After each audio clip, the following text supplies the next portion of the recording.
Si je publie cette vidéo aujourd'hui, c'est pour dénoncer un phénomène qui me concerne tous en tant que croyants, et particulièrement nous, les chrétiens.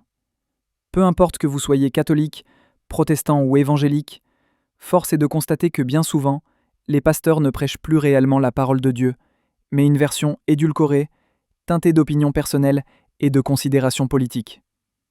À titre d'exemple, de nombreuses églises comptent aujourd'hui des femmes pasteurs. Pourtant, la Bible est assez claire à ce sujet.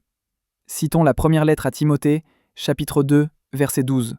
« Je ne permets pas à une femme d'enseigner, ni de prendre autorité sur l'homme, mais elle doit demeurer dans le silence. » Non seulement l'Église perd en crédibilité lorsqu'elle ne suit plus les enseignements de l'Évangile qu'elle est censée prêcher, mais Jésus lui-même nous avait mis en garde.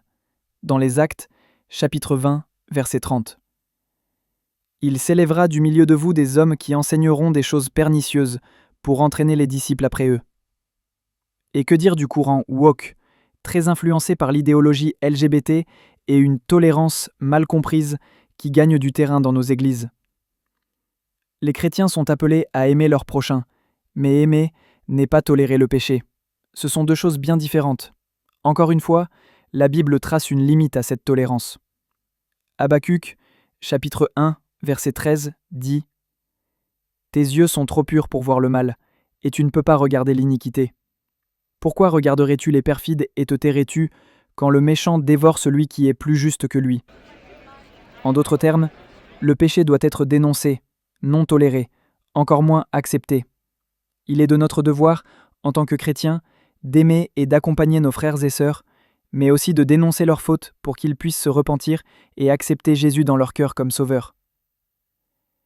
Nous sommes souvent confrontés à la triste réalité d'églises qui se vident et de chrétiens qui perdent leur foi jusqu'à s'éloigner totalement de Dieu. Mais posons-nous la question, est-ce vraiment la faute des fidèles s'ils ne vont plus au culte chaque dimanche ? Ou peut-être que tout simplement, beaucoup de chrétiens n'en peuvent plus d'entendre des pasteurs prêcher un évangile qu'ils ne reconnaissent plus, avec des valeurs qui leur sont étrangères. L'Église n'est-elle pas censée être indépendante de la politique ? Et si un pasteur ne se sent pas capable de prêcher la parole telle qu'elle est écrite, n'est-ce pas le signe qu'il n'est peut-être pas réellement appelé à le faire ? On voit souvent, sur Internet, des vidéos de jeunes prédicateurs de rue, courageux et passionnés, qui annoncent l'Évangile fidèlement, tel qu'il est écrit. La réaction des passants est parfois violente, voire agressive, simplement parce qu'ils osent dire la vérité biblique.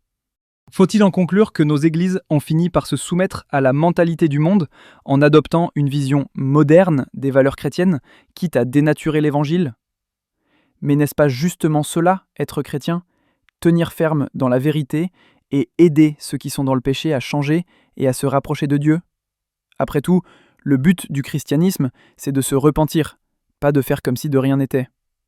Alors, à quoi bon croire en Dieu si ces enseignements deviennent secondaires au point qu'on se permette de les réinterpréter selon nos envies ? Je vous invite à réfléchir à tout cela. N'hésitez pas à commenter, à partager cette vidéo et à en discuter avec vos pasteurs et vos communautés.